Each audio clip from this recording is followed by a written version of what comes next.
చెప్పిన మాట మీద నిలబడడం మామూలు విషయం కాదు. సో, అందులోనే ఈ రోజులలో ఉన్న నాయకులు ఎట్లా అంటే చాలా ఎలక్షన్స్ సమయంలో కావచ్చు, అప్పుడప్పుడు చాలా హామీలు ఇస్తా ఉంటారు.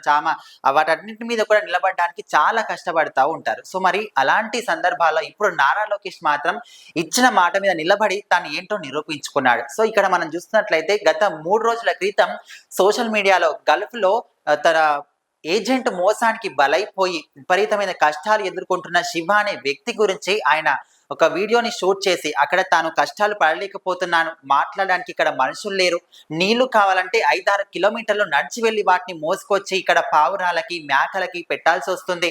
నా కష్టం ఎవరికి కూడా రావద్దు, నేను ఈ కష్టం పడలేకపోతున్నాను, తినడానికి తిండి కూడా లేదు, తాగడానికి నీళ్లు కూడా లేవు, ఇంకా కొన్ని రోజులు ఇలాగే ఉంటే నేను చచ్చిపోతాను, నన్ను ఎవరైనా కాపాడండి అనే విధంగా ఆయన ఒక వీడియోని షూట్ చేసి తన సోషల్ మీడియాలో పోస్ట్ చేయడం జరిగింది.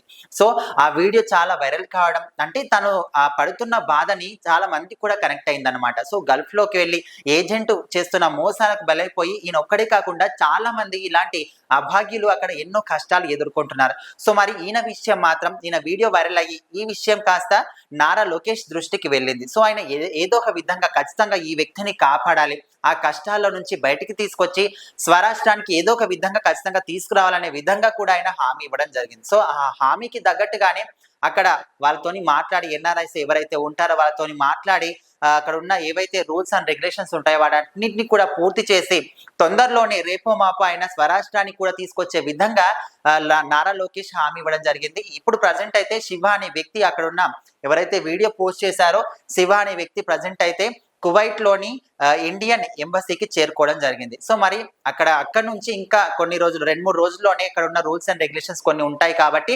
వాటన్నిటిని కూడా పూర్తి చేసి 2-3 రోజుల్లోనే స్వరాష్ట్రానికి కూడా వచ్చే విధంగా నారా లోకేష్ చర్యలు తీసుకోవడం జరిగింది. సో మనం ఇక్కడ చూసుకున్నట్లయితే నారా లోకేష్ ఎట్లా అంటే ఇచ్చిన మాట, చాలా మంది కూడా నారా లోకేష్ ని పొగడడం, తన మీద ప్రశంసల వర్షం కురిపించడం జరుగుతుంది. సో మరి ఇది పక్క రాష్ట్రం కాదు, పక్క దేశం కాదు, ఎక్కడో గల్ఫ్ దేశం, గల్ఫ్ లో కువైట్ లో వాళ్ళు పడుతున్న బాధలు ఇట్లాంటి ఈయన ఒక్కడే, శివ అనే ఒక వ్యక్తి ఒక్కడే కాదు, చాలా మంది కూడా ఏజెంట్లు ఎట్లా చేస్తారంటే వాళ్ళకి ఏదో పని ఇప్పిస్తాము, మంచి జాబ్ ఇప్పిస్తాం అనే విధంగా కూడా డబ్బులు తీసుకొని వాళ్ళని అక్కడ వదిలేసి రావడం, ఇంకా మిగతా అక్కడ వెళ్ళిన తర్వాత వాళ్ళు ఒంటెల్ని కాపలా కాయడం, లేకపోతే మేకల్ని మేపడం, లేకపోతే పావురాలు ఇలాంటి వాటికి కాపలవడం, ఇలాంటివన్నీ కూడా చేస్తూ ఉంటారు. అంటే అరణ్యంలో రోదన అంటారు కదా, అదే విధంగా ఎడారి మొత్తంలో చూసినా ఇక్కడ ఏ దిక్కులు చూసినా కూడా 4 దిక్కుల ఒక్క మనిషి కూడా కనిపించాడు, ఎక్కడ చూసినా కూడా నీళ్లు కూడా ఉండవు వాళ్ళకు. సో అలాంటి పరిస్థితుల్లో అభాగ్యమైన దుర్భాగ్యమైన జీవితాలు వాళ్ళు అక్కడ గడుపుతా ఉంటారు. సో మరి వాళ్ళ బాధ ఎవరికైనా చెప్పుకోవాలన్నా కూడా అక్కడ చుట్టుపక్కల ఎక్కువ మనిషి కూడా ఉండడు, తినడానికి తిండి ఉండదు. సో అలాంటి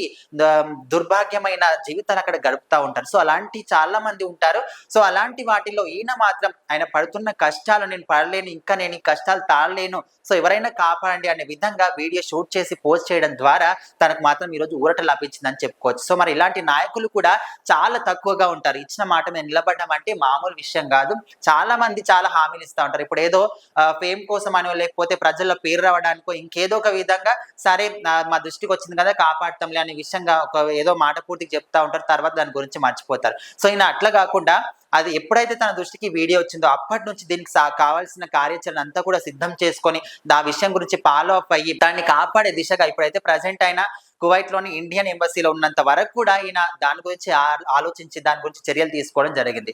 సో మరి ఇలాంటి నాయకులు చాలా తక్కువగా ఉంటారు. సో మరి నారా లోకేష్ చేసిన దాని గురించి మీరేమనుకుంటున్నారు ఖచ్చితంగా కామెంట్ చేయండి. మీరు కూడా ఎవరైనా కువైట్ లో మీ వాళ్ళు ఎవరైనా ఉంటే ఇలాంటి బాధలు పడుతున్నారో లేదా తెలుసుకొని దీనికి సంబంధించిన చర్యలు తీసుకొని వాళ్ళని స్వరాష్ట్రానికి తీసుకొచ్చే విధంగా కూడా మీరు చర్యలు తీసుకోవాలని కోరుకుంటున్నాను.